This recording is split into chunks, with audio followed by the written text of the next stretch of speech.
We will now demonstrate the principles of doing an anastomosis in bowel that cannot be rotated, and we will use an end-to-side anastomosis to demonstrate such principles.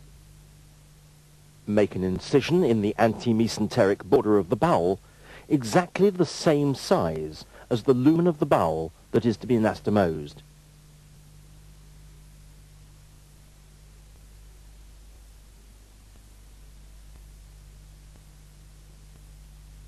Start by inserting a stay suture in one of the angles of the anastomosis. Once again, insert this in an extramucosal manner, through both loops of bowel. Do not tie, but place in a hemostat and lay to one side.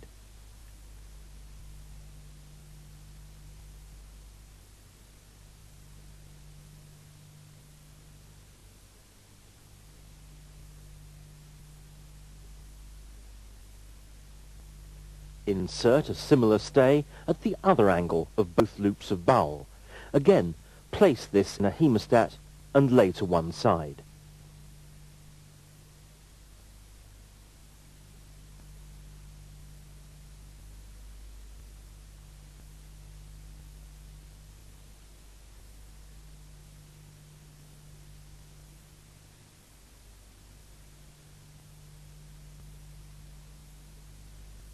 This allows the bowel lumens to be nicely aligned for accurate apposition.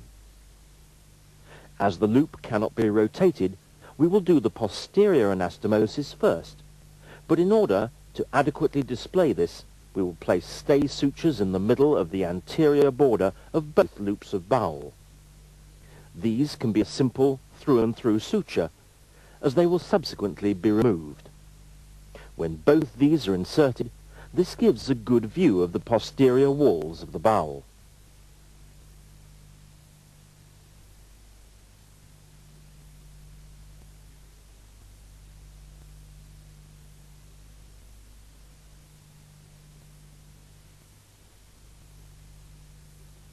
Some surgeons may prefer to use non-crushing tissue holders for this purpose rather than the sutures, such as a Babcock shown here.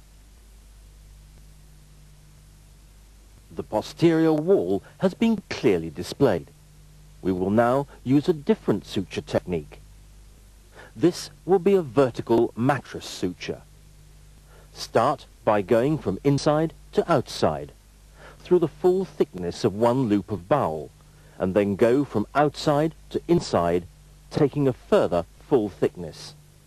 Following that, reverse the needle in the needle holder, and then go back, just taking mucosa of both loops of bowel, creating a vertical mattress suture as demonstrated earlier in the course on the skin pads. This suture can then be tied using either a handheld tie or an instrument tie. Many surgeons feel that a hand-tied knot is a little gentler and more accurate. However, what is important is that an adequate knot is tied.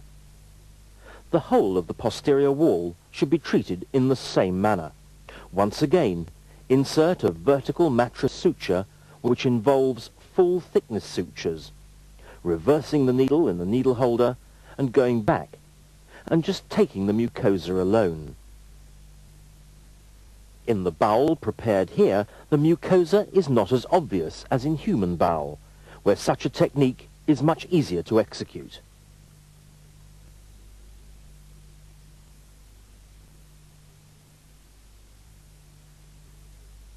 Again, a formal reef knot should be fashioned, and then continue the technique along the whole of the posterior wall.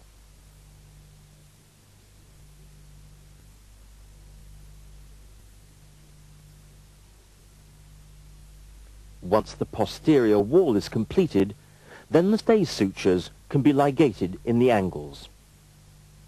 Do not at this stage cut the stays, but replace them in the hemostats.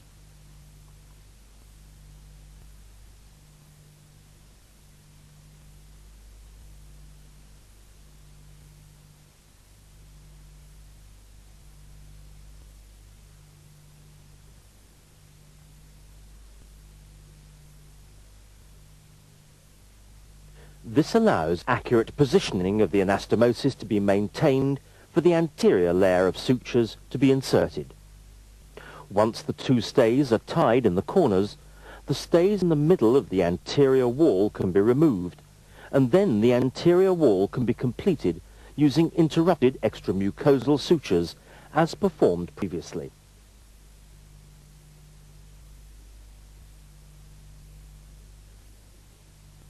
Once again, going from outside to inside, inside to outside, excluding the mucosa, but ensuring that the submucosa, the strongest part of the bowel, is included within the suture.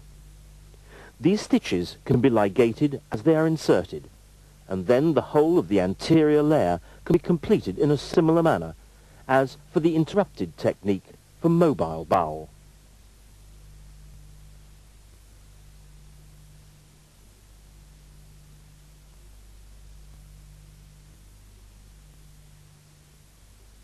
Once the anastomosis has been completed, taking care that the sutures are evenly distributed without tension, then the anastomosis can be inspected firstly from the outside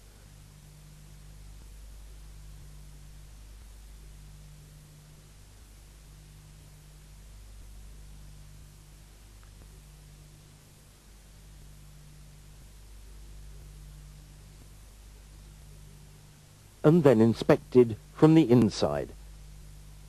The posterior wall will demonstrate that the intraluminal sutures have been inserted in a vertical mattress fashion, while the anterior wall should show very little suture material as an extramucosal technique has been used.